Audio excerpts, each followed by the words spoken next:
কোন সূরাতে গর্ভধারণের মা ভয়ের কারণে গর্ভপাত করে ফেলবে? আলহামদুলিল্লাহ, সূরা আল হজ।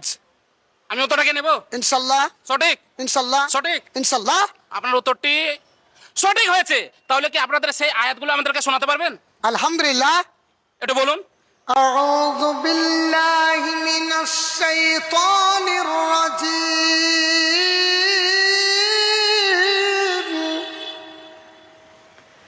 بسم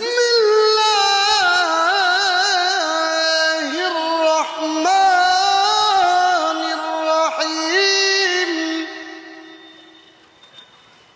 يا أيها الناس اتقوا ربكم إن زلزلة الساعة شيء عظيم. يوم ترونها كل مرضعة عما أرضعت وتدعو كل ذات حمل حملها وترى الناس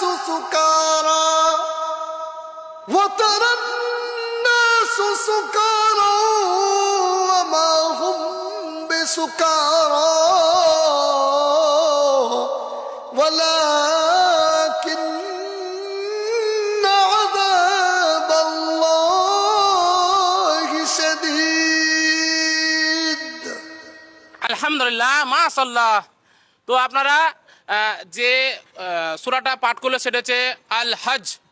এই সূরাতে বলা হয়েছে যে ভয়ের কারণে, কিয়ামতের ভয়ের কারণে গর্ভধারণের মা ভয়ের কারণে গর্ভপাত করে ফেলবে। আপনারা ভাবুন সেই দৃশ্যটার কথা, যে তার মা তার সন্তানকে ভয়ের কারণে গর্ভপাত করে ফেলবে। তো আমরা এখন দুনিয়াতে কি করছি?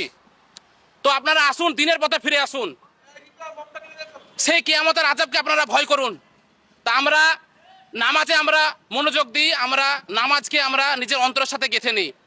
তো আপনারা এই ভিডিওটি প্রচুর পরিমাণে শেয়ার করবেন, আর এমন করে শেয়ার করবেন যেন প্রত্যেকটা বাড়িতে বাড়িতে যেন ভিডিওটা পৌঁছে যায়। আর বিশেষ করে আমাদের এই অন্ধ হাফেজকে আপনারা অবশ্যই একটু দোয়া করবেন, তিনি তার রাস্তা যেন সহজ সরল এবং সুন্দর হয়। তো আপনারা সবাই ভালো থাকবেন, সুস্থ থাকবেন। আসসালামু আলাইকুম রহমতুল্লাহি ওয়া বারাকাতুহু।